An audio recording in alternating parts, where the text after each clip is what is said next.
지금 사람들이 농사도 짓지 않는데 무슨 추수감사절이냐라고 이 추수감사절을 부정적으로 별 의미가 없는 그러한 하나의 절기다, 폐기되어져야 할 절기다라고 그렇게 주장을 하는 사람들도 있습니다. 그러나 이런 주장, 이런 생각들은 비성경적이고 너무나도 잘못된 생각이고 잘못된 주장이 되는 것입니다. 우리의 생활 방식이 1차 산업인 농경사회 때 농업을 중심으로 한, 그래서 수확을 하면서 하나님 앞에 감사 예배를 드리던 그런 시대가 있었습니다. 그런 시대도 노동을 하며 하나님께서 주신 은혜에 감사를 했습니다. 그런데 이제 산업이 발달하면서 2차 산업으로 그리고 3차 산업으로, 그러면서 서비스 산업 사회가 되어져 있습니다. 이러한 산업 발달로 인해서 농업에서 공업으로, 그리고 공업에서 서비스업으로 직종이 바뀌었을 뿐이지 수고하며 소득을 얻는 것은 1차 산업 사회 때나 2차 산업 사회 때나 3차 산업 사회 때나 똑같다라는 거예요. 수고하고 애쓰며 소득을 얻는 것은 똑같다. 그렇기 때문에 오늘날도 이 추수감사절은 반드시 우리가 하나님 앞에 지켜야 할 절기가 되는 것이다. 할렐루야. 오늘 이 본문의 말씀은 내가 하나님 앞에 무엇으로 보답을 해야 한다라는 그러한 뜻으로 다윗이 하나님 앞에 말씀을 고백을 하는 것이 아니었습니다. 하나님께서 내게 주신 은혜에 내가 무엇으로 보답할까 하는 것, 고민을 하는 그러한 고백이 아니었다라는 거예요. 고민이 아니라 이것은 하나님께서 내게 베풀어 주신 그 크신 은혜를 생각하면 내가 그 크신 은혜에 무엇으로도, 그 어떤 것으로도 보답할 수 없을 만큼 크다라는 그러한 감사의 고백이 오늘 본문의 말씀이다 라고 우리가 깨달아 볼 수가 있습니다. 그러므로 오늘 우리들은 이 추수감사절을 맞이하는 마음의 자세는 하나님의 일에 반응하는 자세, 하나님 앞에 감동하는 자세, 하나님 앞에 관심을 갖는 그런 자세로 이 2025년 이 추수감사절을 맞이하는 그러한 우리들의 모습이 되어야 합니다. 어느 날 교회가 큰 교회로 부흥을 했어요. 어느 교회가 큰 교회로 부흥을 해서 수억 대 되는 아주 멋있는 비싼 그랜드 피아노를 이 교회에 구입을 하게 되었어요. 그래서 그 교회에 그랜드 피아노가 이제 들어왔는데 어떤 교인들은 강단 오른쪽에 뒀으면 좋겠다. 그리고 또 어떤 교인들은 아니 강단 왼쪽이 더 괜찮을 것 같은데 하면서 서로 자기의 의견을 주장을 하다 보니까 패가 나눠졌어요. 그래서 그 피아노를 오른쪽에 놓고 싶은 패, 그 피아노를 강단 왼쪽에 놓고 싶은 패가 나눠진 거예요. 그런데 그 감정의 골이 그냥 끝나야 되는데 그 감정의 골이 서로 깊어졌어요. 그래서 시간이 가면 그 감정이 해결될 줄 알았는데 그 교회가 시험이 들어가지고 한 주일, 두 주일 가면서 이제 그 시험이 깊어지는 거예요. 감정의 골이 깊어지는. 그래서 결국은 그랜드 피아노 하나 구입한 것 때문에 교회가 분리가 되는, 교회가 쪼개지는 그런 아픔을 경험한 그러한 사례가 있었던 것을 생각해 볼 수가 있습니다. 아무것도 아니에요. 교회가 부흥하고 성장을 했기 때문에 좋은 것이 들어왔어요. 강단의 왼쪽에 놓으면 어떻고 강단의 오른쪽에 놓으면 어떻습니까? 그런데 왼쪽에 놓은 것이 좋다, 오른쪽에 놓은 것이 좋다.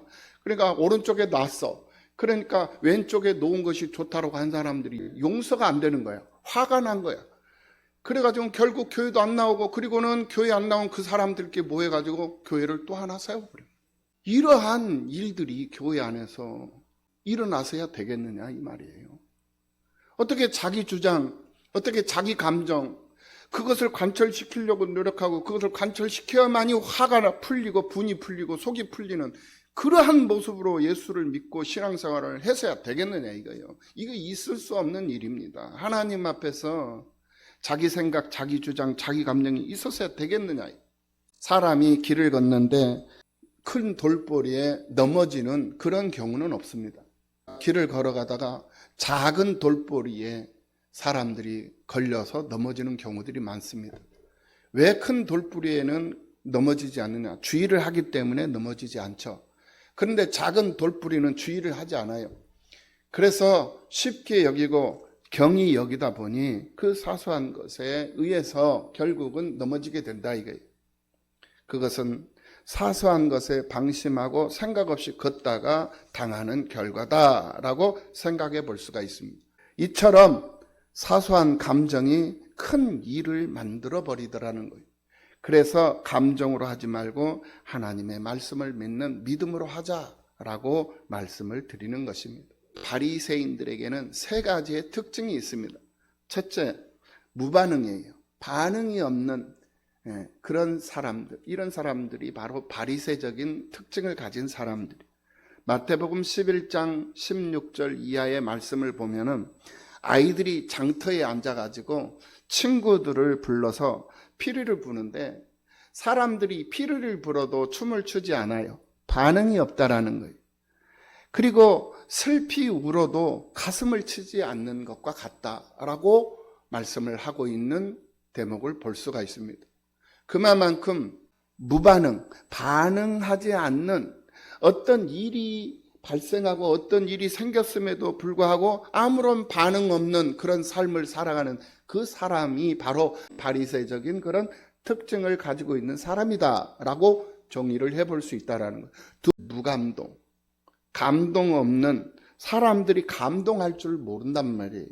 하나님을 감동시키고 세상을 변화시키는 당신은 이 세상에 필요한 사람, 하나님이 기뻐하는 사람이 되어야 하는데 그렇지가 못한다. 그래서 감동할 줄도 모르고 감동시킬 줄도 모르며 세상을 살아간다라는 거예요. 그래서 감동 없는 사람의 매사는 불평, 불만, 비판적인 그런 삶이 되는 거예요. 마태복음 11장 18절 이하의 내용을 가만히 보면 이 세례 요한이 먹지도 않고 마시지도 않고 절제하는 삶을 살아가고 있는 것을 사람들이 보고 이 바리새인들이 보고 뭐라고 얘기하냐면은 저 세례 요한이 귀신 들려서 그래. 이렇게 세례 요한을 비난을 합니다. 그런데 세례 요한과 달리 예수님은 먹고 마신단 말이에요. 먹고 마시는 예수님을 보고는 뭐라고 얘기를 하느냐? 먹기를 탐하고 포도주를 즐기는 사람이다. 세리와 죄인의 친구로다. 라고 이렇게 예수님을 비방을 합니다. 이게 바리새인들의 모습이에요. 그러니까 안 먹고 안 마시니까 귀신 들렸다고 그러고 먹고 마시니까 죄인이라고 그래요. 탐한다고 그래요. 식탐이 크다. 이렇게 비방을 한단 말이에요. 그러니까 이래도 비방을 하고 저래도 비방을 해. 그것이 뭐냐? 바리새인들의 특징이에요. 세 번째로 무관심이에요. 관심이 없다라는, 반응하지 않고 감동이 없고 관심이 없는 것. 그것이 바로 바리새인들의 특징이다라고 생각을 해볼 수가 있습니다. 사람들이 살면서 때로는 지혜롭고 조심스러운 그런 비판도 때로는 필요합니다. 그리고 때로는 관심이 있기 때문에 그런 비판을 할 수도 있어요. 그러나 성급하고 습관적인 그런 비판은 상대방을 시험 들게 하고 때로는 상대방을 노엽게 하는 실수를 범하기도 한다는 것을 알아야 한다는 거예요. 그런데 이 바리새인들의 이 특징은 그것을 모른다는 거예요. 그래서 감동할 줄도 모르고 반응할 줄도 모르고 관심 가질 줄도 모른다라는 거예요. 이러한 모습들이 오늘 나에게는 없는가, 이 추수감사절을 맞이해서 스스로를 한번 이 말씀 앞에 자신을 비춰볼 수 있는 그런 시간이 되시기를 예수님의 이름으로 축원합니다. 지금의 시대는 마지막 종말의 시대라고 합니다. 그래서 디모데후서 3장 1절 이하 5절까지 내용의 말씀을 통해서 우리에게 뭐라고 말씀을 하시느냐? 너는 이것을 알라. 말세는 고통하는 때가 이르리라. 말세가 되면 고통을 받는다 이거예요. 이게 모든 사람들이 고통 속에서 신음해요. 그게 바로 마지막 때예요. 요즘에 힘들지 않은 사람이 어디 있습니까? 다 힘들어요. 그러니까 이것을 봤을 때 이제 마지막 때가 됐구나. 이것을 우리가 깨달아 볼 수가 있는 것이죠. 그러면서 2절 말씀에서 사람들이 자기를 사랑해. 마지막 때가 되면 남을 사랑하기보다 자기 자신을 사랑하는 것이 더 커요. 그러니까 사람들이 자기만 사랑하는 거예요. 그리고 또 그것으로 끝나는 게 아니야. 사람들이 돈을 사랑해. 돈을 사랑하면 안 되거든요. 하나님을 사랑해야 돼. 자기 사랑해도 안 되고 돈 사랑해도 안 돼요. 하나님만 사랑해야 돼. 근데 그렇지가 않는다라는 게 왜? 마지막 때를 살아가는 사람들이기 때문에 그러는 거예요. 그러면서 뭘 하냐? 자랑해. 자기를 자랑해. 교만해. 비방해. 비방하는 일을 즐거워해. 부모를 거역해. 감사하지도 않아. 감사할 줄도 몰라. 감사가 메말라 있어. 거룩하지도 않아. 깨끗하지도 않아. 3절 말씀에 무정하다. 정이 없어. 원통함을 풀지도 않아. 모함해. 절제할 줄도 몰라. 싸나워. 선한 것을 좋아하지 않아. 4절 배신해. 조급해. 사람들이 너무나도 조급해. 자만해. 쾌락을 사랑하기를 하나님 사랑하는 것보다 더 즐거워해. 경건의 모양은 있으나 경건의 능력은 부인해. 이 같은 자들에게서 내가 돌아서라 라고 하나님은 분명히 우리에게 말씀을 하고 있다라는 거예요. 마지막 때를 살아가고 있는 우리들의 모습. 우리가 오늘 이 디모데후서 이 말씀을 통해서 우리에게 말씀하시는 디모데후서 3장 1절에서 5절까지 이 말씀을 통해서 하나님이 우리에게 말씀하시는 이 말씀이 내 삶 속에 적용이 되고 그 말씀대로 말씀 따라 살아갈 수 있는 결단이 설 수 있는 이 시간 여러분들이 되시기를 예수님의 이름으로 축원합니다. 2025년도 이 한 해가 얼마 남지 않았어요. 이제 한 달 보름 40여일 남았는데 이 남은 여백이에요. 2025년도 이 한 해의 여백이 얼마 남지 않았어요. 한 달 반 남짓 남았다. 그 한 달 반 남짓 남은 이 여백을 우리가 무엇으로 채우며 이 한 해를 보낼 것인가를 생각해 보자라는.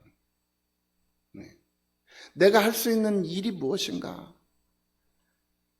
첫째로 우리가 할 수 있는 일은 감사하는 일이에요. 여기까지 나를 살 수 있도록 인도해 주셔서 감사. 금년 한 해에 이 추수감사절을 맞이하지 못하고 하늘나라 가신 분들이 많아요.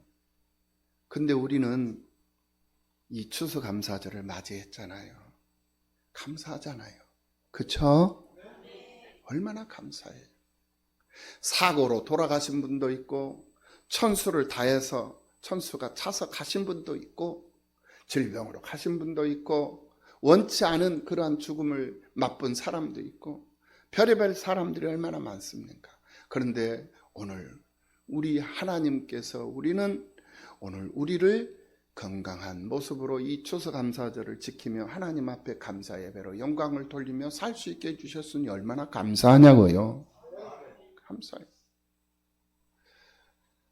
첫째, 감사로 여백을 채우자. 두 번째, 관심. 하나님 나라에 관심을 두면서 여백을 채우자. 하나님 나라에 관심을 둬야 돼. 바리새적인 그런 습관이, 그런 습성이 내게서 나타나면 안 돼요. 그래서 우리는 관심 있는 삶을 살아야 돼. 어디에다 관심 두느냐? 나한테 관심 두는 거, 내 자녀들한테 관심 두는 거, 한평생 살면서 그렇게 관심 두고 살아왔어. 이제는 남은 여백, 내 인생의 남은 여백, 어디다 관심을 두고 살아야 되느냐? 하나님 나라에다가 관심을 두면서 살 수 있는 그런 마음의 여유, 마음의 풍요로움, 그런 모습으로 이 남은 한 해를 살아갈 수 있는 우리가 되어야 되겠다 하는 그런 결단이 서는 역사가 있기를 예수님의 이름으로 축원합니다. 하나님 나라에다 관심을 두면 그 당신의 나라에, 자기 나라에 관심을 두는 자기 백성을 어찌 하나님께서 외면하시겠느냐 이거예요. 어찌 하나님께서 홀대하시겠느냐 이거예요. 후히 누르고 넘치도록 채워주시고도 부족해서 더 채워주시고자 안달이 나는 하나님의 그 모습을 경험할 수 있는 여러분들이 되시기를 예수님의 이름으로 축원합니다. 사울 왕은 다윗을 향한 미움과 증오로 인생의 여백을 채우다 전쟁터에서 비참한 최후를 맞이했습니다. 이게 사울 왕의 일생이었어요. 한평생 왕이 되었으면서도 편안하지를 못했어요.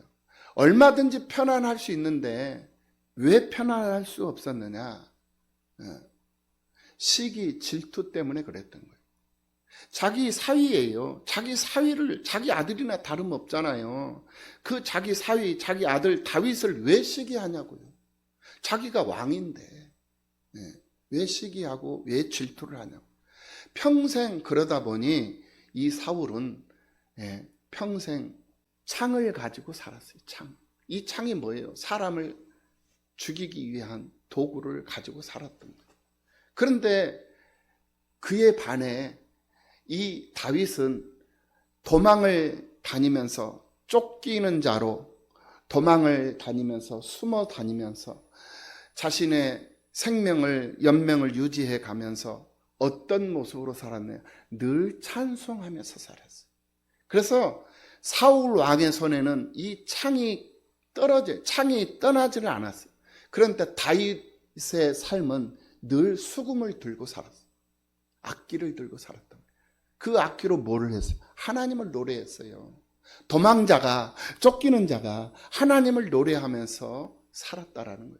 오늘 우리들은 어떤 모습으로 살고 있습니까? 얼마나 쫓기는 모습으로 우리가 살고 있습니까? 돈에 쫓기고, 명예에 쫓기고, 성공이라는 그것 때문에 내가 쫓기는 삶을 살잖아요. 밤잠을 이루지 못하면서, 잠을 자지 못하면서, 제대로 자지도 못하면서, 그러면서 쫓기는 자의 삶을 살아가고 있는 오늘 우리들의 모습이에요. 조금만 더 마음의 여유를 찾고 마음의 여유를 갖다 보면 내가 수고하는 일을 하나님이 하시잖아요.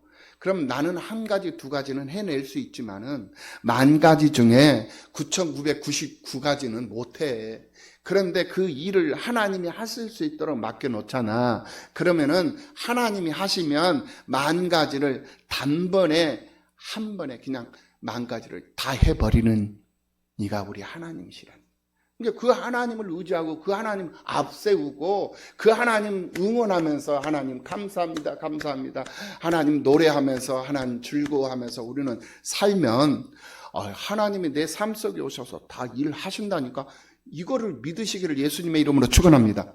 이 믿음으로 세상을 사는 사람들이 다 성공했고 그런 믿음으로 세상을 살았던 사람들이 다 부유하고 풍요롭고 자녀들이 형통하고 자녀들이 다 주요 관직에 다 세움받으면서 그러면서 번성하는 삶을 살았어요. 지금도 그렇게 살고 있고요.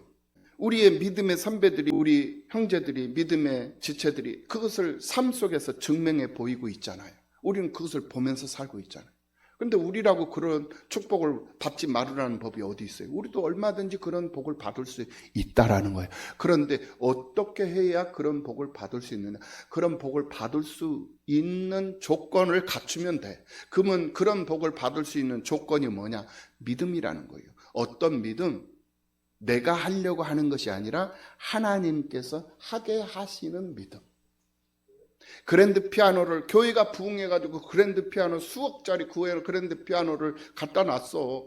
가지고 왔어. 근데 굳이 뭐 왼쪽에다 놓고 오른쪽에다 그게 무슨 필요가 있냐고. 오른쪽에 놓으면 어떻고 왼쪽에 놓으면 어떻냐고. 그런데 왜 오른쪽에 놓냐? 왜 왼쪽에 놓냐? 아무것도 아니잖아. 그거 가지고 서로 다투고 서로 아웅다웅 하다가 시험 들고 그래가지고 교회가 쪼개져 버리는 그런 아픔이 있었어야 되겠네요. 이거요. 그런 일이 있어서는 안 된다.